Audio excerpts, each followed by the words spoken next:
it's Christy. Welcome back to my channel. This is part 2 of the Cloudy Day card featuring Hello Bluebird's Meadow Bunnies and the pathway background. In part 1, I colored the background, so if you missed that, you may want to go back and watch that first. But now we're going to jump straight into coloring up the cute little bunnies, and I'm going to do those in 3 different ways. I stamped out all my images today on Neenah Solar White cardstock with Lawn Fawn Jet Black ink, and I'm coloring with my Copic markers. I'm going to be using the same combination of colors on all 3 bunnies, but just coloring them in different ways so you can get some ideas of how to add your color. Bunnies are one of my absolute favorite images to color. They're just so fun and versatile, and it's just really a blast to kind of play with them and give them different looks. So for this first little guy, I wanted to give him some patches. So he's going to have a brown head and brown breeches. And yes, I would call them pants, but for animals, it just seems like the word breeches is appropriate.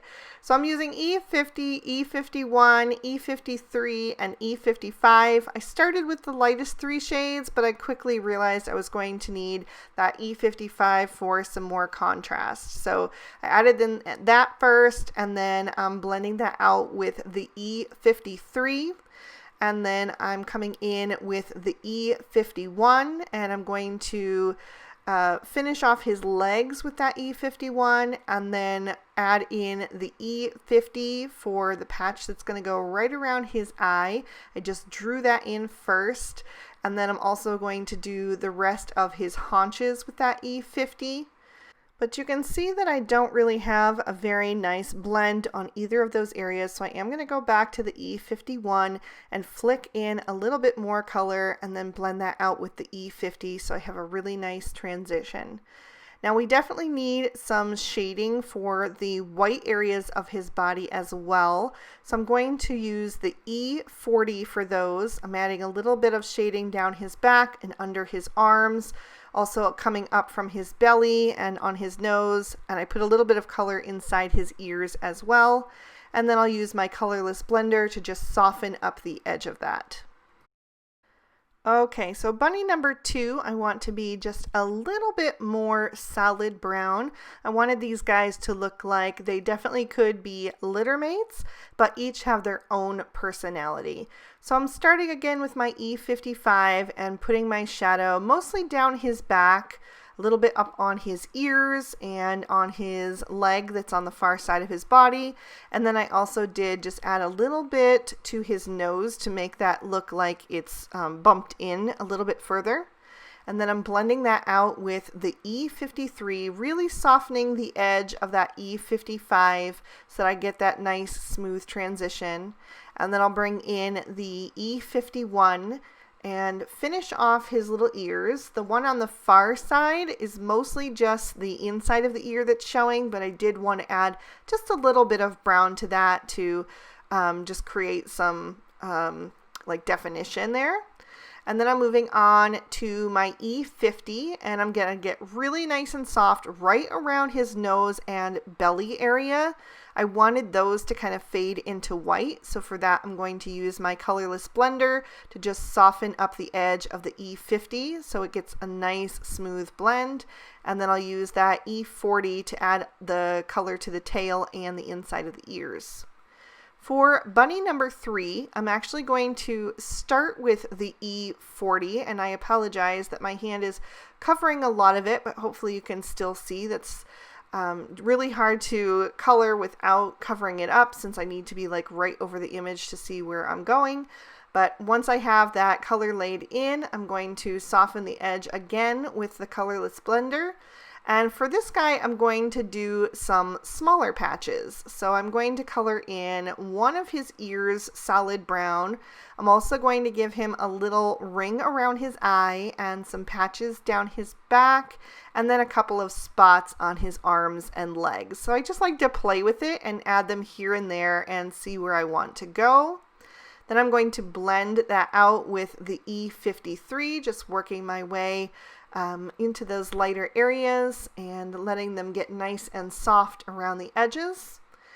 I'm going to add the E51 next and finish off that one ear that's on the opposite side of the body. I'll also finish up the ring around his eye and just soften the edges of those patches so that it just blends into the white area very seamlessly. And then I can take another look and see if I want to do anything else. So I decided to add 2 little patches on the ear that is closest to the viewer. And I also wanted to give him a little brown paw. So I'm going to go back and just do that. And this is one of my favorite ways to color bunnies because you can just really do whatever you want. There's no right or wrong. You know, there's so many different styles of bunnies, so it's really whatever you want to do, but hopefully that gave you 3 different ideas. So then I'm going to use RV10 and RV11 to color in their noses and also give them some pink on the insides of their ears. I'm also going to come in with the RV10 and do some rosy cheeks on each of them and just dotting that color in. And I also use those 2 shades to color in the breast of the bluebird. For the rest of his body, I'm going to use B21, B23, and B26.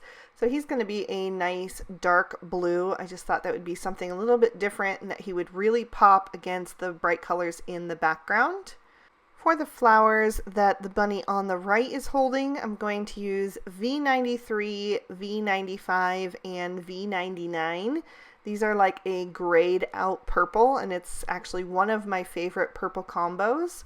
So I use the V99 right in the centers where they would be darkest, and then just kind of dotting the color in with the V95, and then using the V93 on the edges.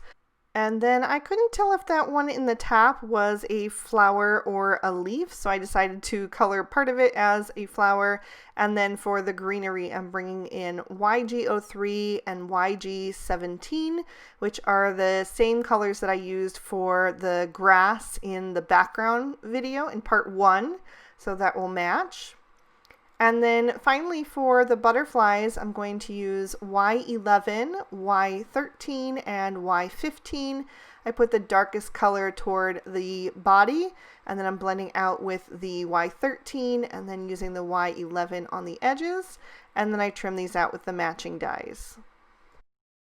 I popped my background into my Misty, and I'm going to stamp a sentiment using the Rainy Day stamp set from Hello Bluebird, and I'm stamping that out in the same Lawn Fawn jet black ink that I used to stamp my images since it is Copic friendly.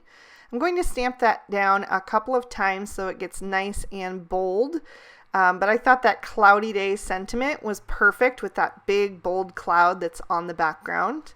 For the card base, I'm using Lawn Fawn's sticky note cardstock and sunflower ink, and the sentiment that I'm using is again from that Rainy Day stamp set, and then the bunny and the butterflies are from the Meadow Bunnies stamp set. So I'm stamping that down several times so I can get a really bright, bold impression because this ink does dry back a bit. And I did have to clean off the bunny with my stamp chamois because I had never used that image before, so it was a little bit fuzzy, but after I cleaned it, it was crystal clear. I trimmed down my background using the Lawn Fawn outside in stitch rectangle stackables, so it gives me that nice stitching detail along the outside edge, and it also just trims off about a 1/16 of an inch, I believe, so that you can see that bright sunshiny cardstock showing through, which goes with the sentiment. I also added some Scotch 3M foam tape to the back of the focal panel so that it would be popped up and have a little bit of dimension. And then I can bring in my images. I'm going to start with the bunny that's laying down with the little bluebird on his feet, since that's going more towards the center of the card. And like I mentioned in the first video, I knew that he was going to cover up some of those rocks, which is why I left them green and didn't color them brown. So it kind of just looks like more of that grassy area, and you can't really tell that there's rocks underneath him because that would be pretty uncomfortable. And then the bunny carrying the flowers, I'm going to add him coming in from the right hand side, kind of walking onto our scene here. And the other little bunny with the patches, I'm going to add him over on the left. So he's standing on that pathway. and he'll be interacting with one of the little butterflies. So I'm going to add that right above the bushes so they can be facing each other and interacting. And the other little butterfly I'm going to add just above the flowers in the other bunny's hand. And the idea was that these bright, beautiful yellow butterflies are what is bringing the sunshine to this otherwise cloudy day. I debated back and forth about adding some stickles to the card, but in the end I decided to go for it, but just use it in very small amounts. So I'm adding it to the centers of the flowers and a little touch to the butterfly's wings. I'm also going to dot it on the bunny's tails and their noses. And I even added just a little bit to the insides of their ears, just so when you tip the card in the light, you get that little bit of sparkle that really adds that oomph to it. And I will lift that into the light so you can see what I'm talking about. It's just so pretty when, you know, you tip it and you get that little surprise with the flashes of glitter. I just love it. So there's another peek at the inside, and that is going to complete my card for today. I really hope you guys enjoyed, both with the coloring of the background in part 1 and the bunnies in 3 different ways in part 2. If you did like it, please be sure to hit that thumbs up button and subscribe to my channel if you haven't already. You can also ring the notification bell if you want to be sure that my videos always end up in your feed. And if you'd like to keep watching, here are 2 extra videos I thought might also interest you. You can click on either one of those to check them out. I hope you all have an absolutely amazing day. Bye-bye.